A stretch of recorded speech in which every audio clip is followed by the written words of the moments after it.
Welcome to Hot Health, a program that brings you current information on a variety of health topics that may impact your life. Today, we have Dr. Ruth Stanhiser that will be presenting on the topic of vitamin D, right here on Smart Lifestyle TV, an LLBN network.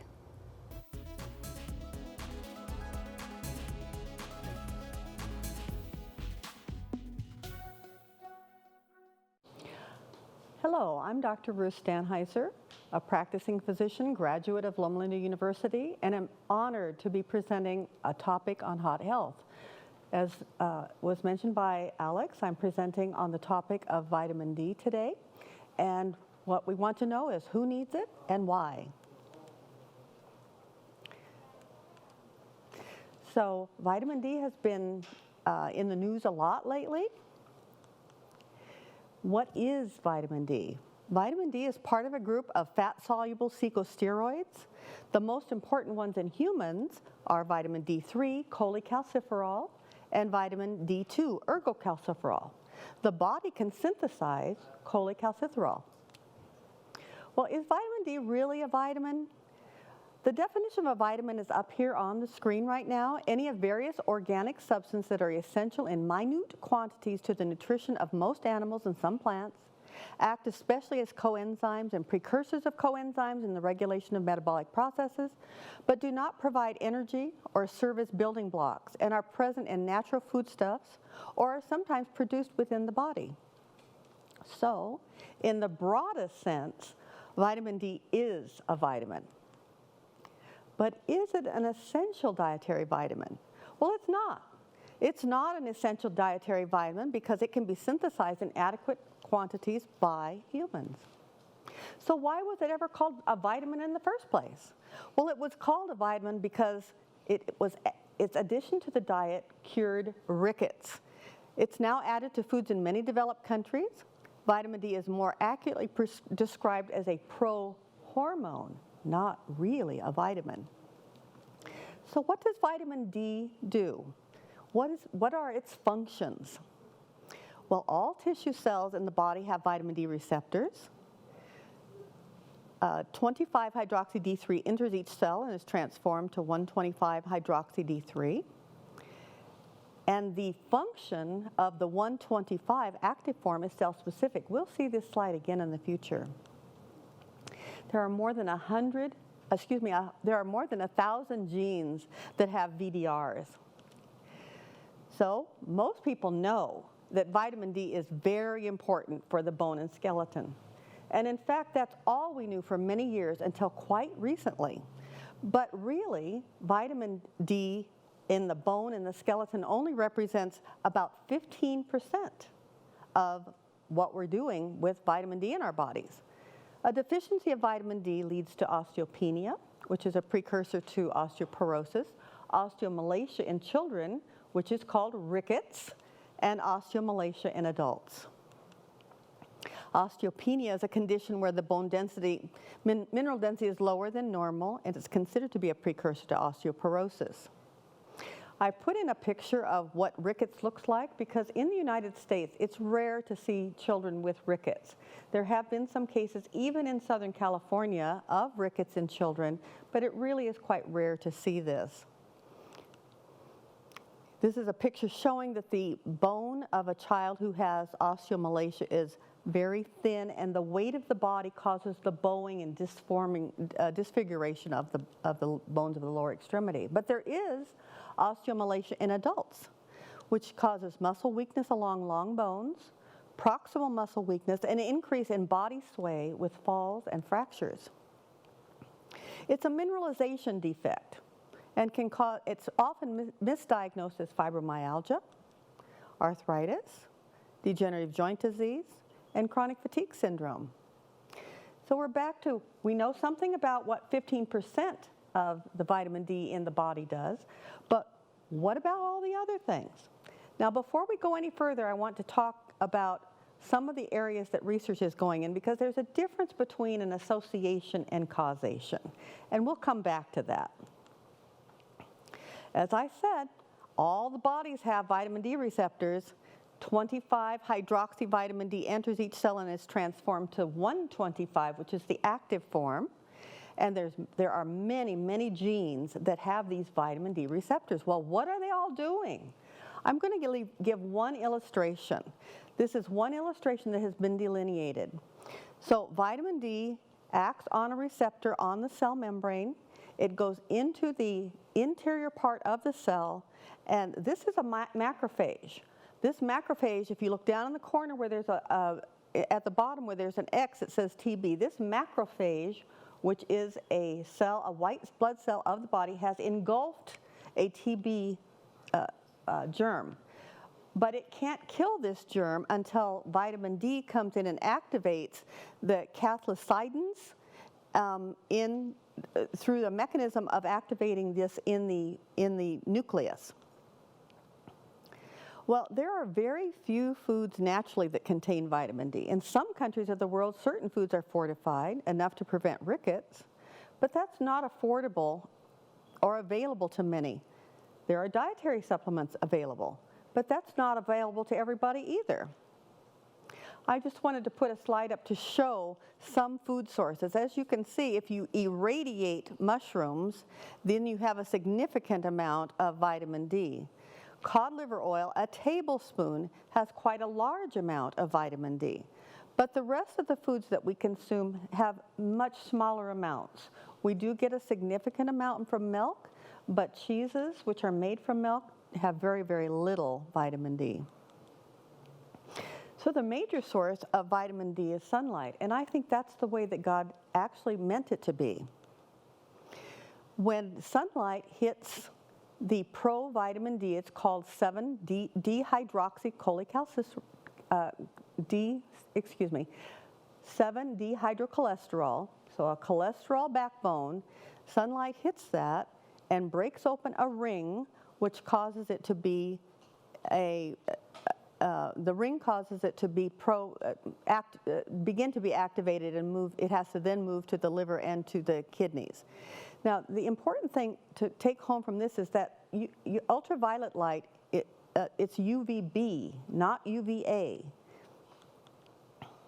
This is another slide showing this. UVB exposure to 7-dehydrocholesterol breaks open a ring. That chemical is then delivered to the liver, which hydroxylates it, and then it can go to the kidney to be hydroxylated as well to make 1,25-dihydroxy vitamin D. That's the active form, but only 15% is the active form. So we're trying to find out what's happening with all the other 85%. Active vitamin D is calcitriol 1,25-dihydroxy cholecalciferol. It's synthesized in the kidneys from calcidiol, but only 15%. 85% is activated intracellularly. The active form of vitamin D3 is a hormone, and it regulates the concentration of calcium and phosphorus in the body. Intracellular D3 has cell-specific functions, which we already saw when we saw that macrophage. So why are we talking about it? Why is vitamin D deficiency so common? The primary cause of vitamin D deficiency is really lack of sun exposure. So why don't we get enough sun? Well, we wear clothes. We work inside. We intentionally avoid the sun. Melanin, so darker skinned people, melanin is an efficient blocker. Very dark skin has been shown to block 90% of UVB. Many African Americans in temperate climates are vitamin D deficient.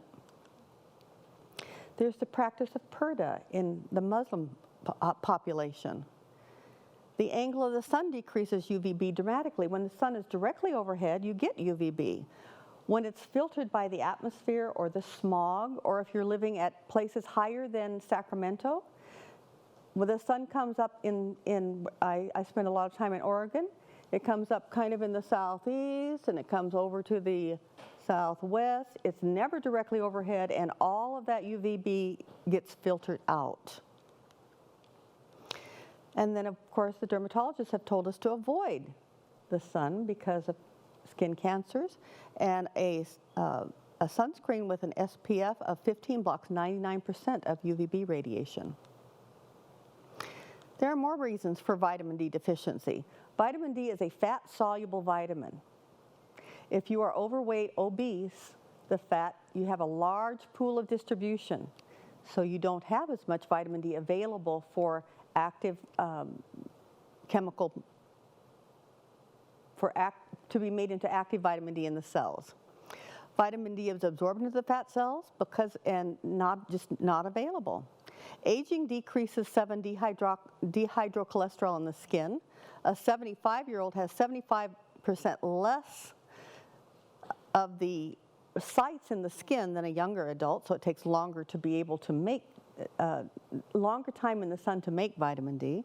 And then there are medications that we take that cause you to have a lower vitamin D level. The anti-seizure medicines, phenobarbital and Dilantin, increase the breakdown of vitamin D, and glucocorticoids impair vitamin D metabolism. Then there's fat malabsorption. So there are people who have Crohn's disease or inflammatory bowel disease. There are people who have actually fat malabsorption for other reasons. So for any reason, if there's decreased fat in the diet or a problem with malabsorption, there will be that would put a person at risk for vitamin D deficiency. So who's at risk? I put this up because you can see that the 25-hydroxy vitamin D measured in the bloodstream you're at risk if you're living in the red countries. An estimated 30 to 50% of adults and children worldwide are actually deficient in vitamin D.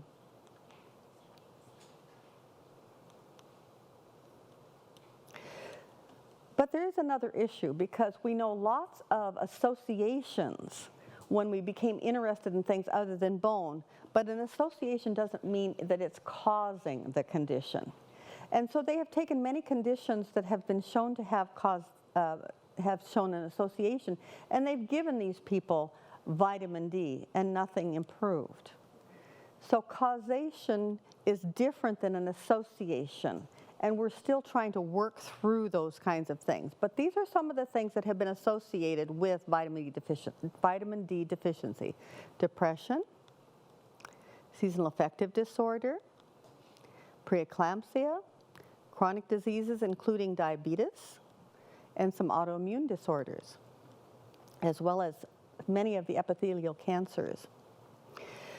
Dr. Hollick has used this as an illustration. He believes that all of these causes, and we've gone through them, many of them, sunscreens, melanin, latitude, winter, medications, malabsorption, liver failure, kidney failure, these things that are listed on the left are causing vitamin D deficiency, and he believes that the consequences are schizophrenia, depression, infection, with upper respiratory infections, with viruses, TB, asthma, wheezing, diabetes, muscle weakness, and we've talked about some of the others, and those are the epithelial cancers.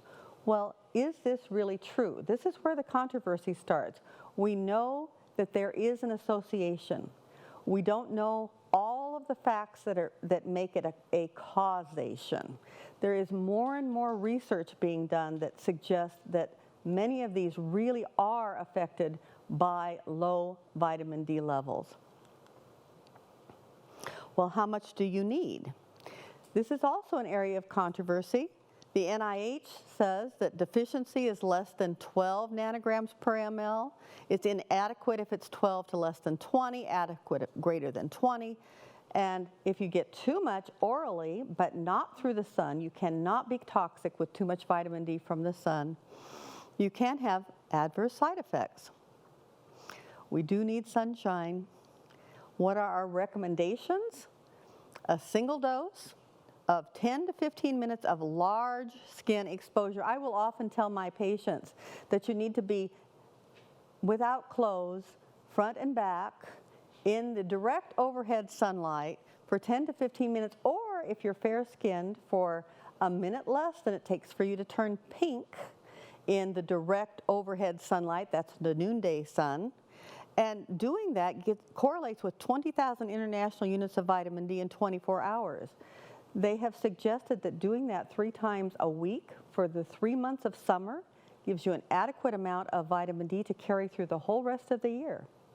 My patients laugh and say, "Oh, I don't have any place where I can be naked."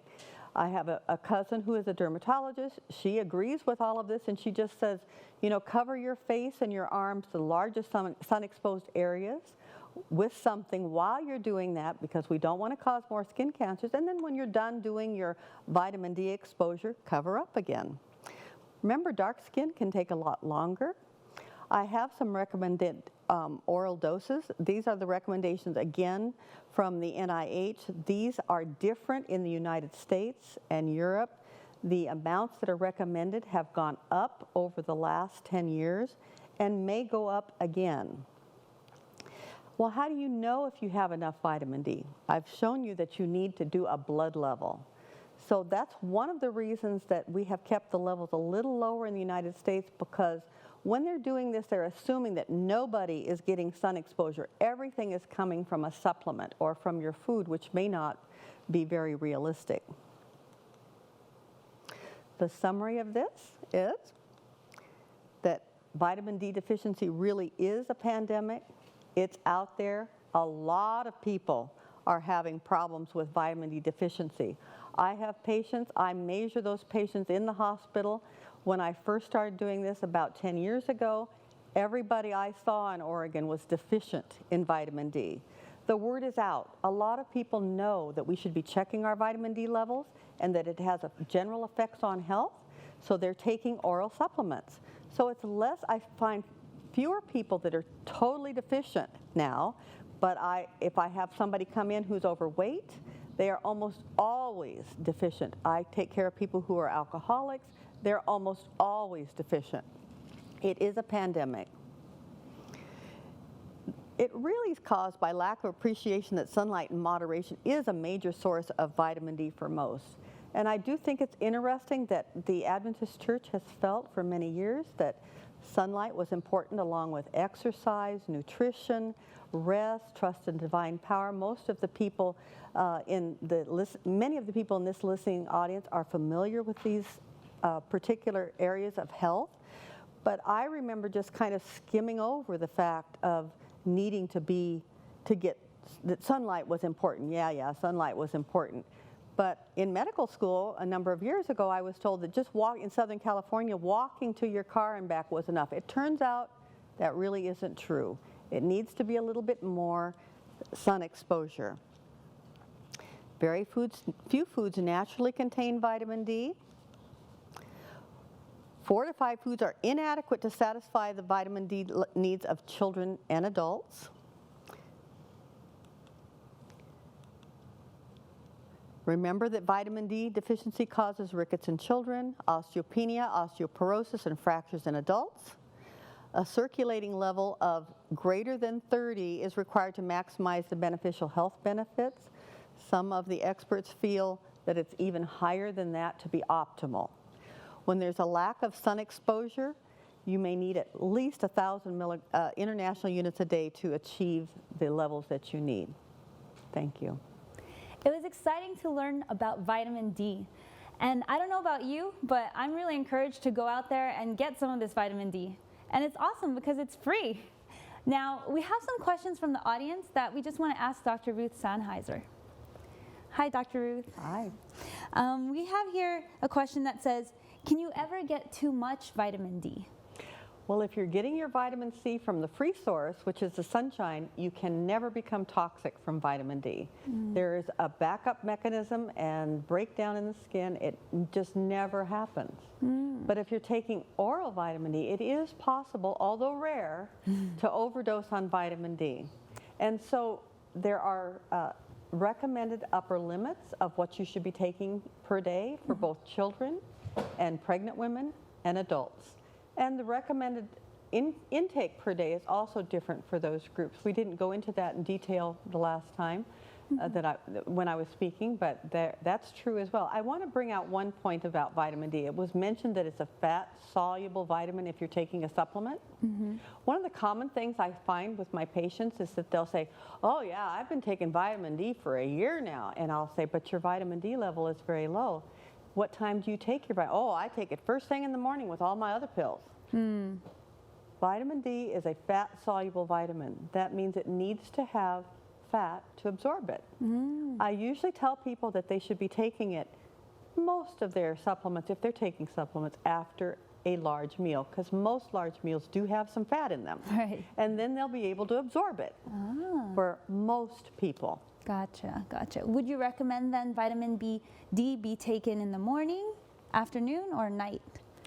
Usually I tell my patients, because remember, I'm seeing sick people and many times they're on other medications. I recommend that vitamin D, along with other supplements, if they're taking them, and that's a topic for another day, that they take them at a separate time from their medications, because there are many supplements that could interfere with their regular medications.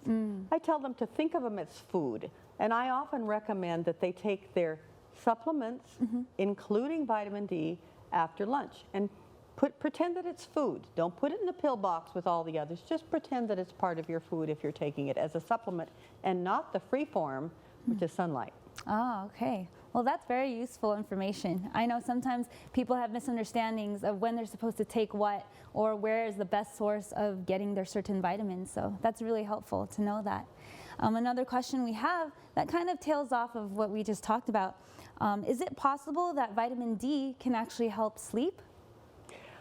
Well, I want you to remember that what I said in the lecture was that there are all these cells in the body that have vitamin D receptors. Right. And we're just beginning to scratch the surface of what are they doing. So there's a vitamin D receptor on the cardiac muscle cells. They're on the brain cells. They're on the pancreas and the liver. What are they doing? Well, we're just finding these out with various studies. The most recent notice that I had from the NIH is that now, as opposed to 5 years ago, it does appear that vitamin D has a direct influence on the incidence and prevention of diabetes, both type 1 and 2, maybe multiple sclerosis, hypertension. There's many conditions that but these are from animal studies, and they're from population studies. So a lot more research is going to have to be done. Back to the sleep question. If you were vitamin D deficient, it wouldn't take too big of a stretch of the imagination to think if you started repleting it, that system would work better, right? Right, right. So when people tell me certain symptoms have improved when they start taking vitamin D, I believe them. I consider that to be the weakest link. No, and I think that's really awesome. You know, the knowledge is always growing, research is always being done, but that's what I really appreciate about what Hot Health is doing, because you here are presenting what's current, what's accurate, what's relevant, and it's really interesting and practical for viewers to be able to apply. I did want to mention one thing that didn't come up in the lecture, and that is that breastfed babies are considered to be at very, very high risk of vitamin D. It hasn't been, some people have said, well, if the mother is replete, would the baby then be at risk? We don't know the answer to that. So what is recommended right now is that all breastfed babies be given daily vitamin D. Okay. Well, that's very useful. Thank you for that. That's very helpful, especially for pregnant women out there. Or pregnant women who are about to give birth, and they'll be able to know how to take care of their newborn baby. Last question here. For people who are in areas where they're lacking sunlight, I've heard that spectrum light bulbs may help as a substitute for vitamin D. Have you heard about that? And it's true. It is true. It is true. Yes, because a full spectrum light bulb gives you full UVB. Okay. It's both UVA and, well, it's full spectrum, it's UVB. And yes, and the interesting thing to me about that is that they discovered that full spectrum light bulbs helped rickets before they knew all of these other mechanisms that we know. Really? They also, I'm sure all of you have heard of people who had TB and they went to places where there was sunshine. Now we have a scientific reason for why TB was helped when you went to a place that had sunlight. Wow. It was likely mostly due to the UVB and the ability, the effect that replete vitamin D has on the immune system. And again, we're just unraveling some of that, but you saw that macrophage up there. It could gobble up the TB germ, but it couldn't kill it. Ah, okay. It needed vitamin D in order to have those, Activate. to activate the killer enzymes Right. to kill that TB cell. Wow, that's really powerful to know that. Well, thank you very much for your time. You know, as we close, I just want to see if there's anything left that you want to tell your viewers. Any last words on vitamin D? I do recommend that you protect your skin. I do think that one of the reasons we're seeing as much vitamin D issues as we have had lately is because we aren't getting out in the sunshine. And remember, it's free when it comes from the sun, and it can never be toxic. Well, thank you, friends, for watching Hot Health. I'm sure you've learned a lot, just as I have from today. And I want to encourage you, you know, if you have any questions, please send them in. And also continue watching. We have a lot of new topics coming up. This program is meant to share any relevant, accurate, and practical health tips. So I just want you to encourage you to watch. And if you want more information, please go ahead and visit us at www.smartlifestyletv.com. See you in the next episode.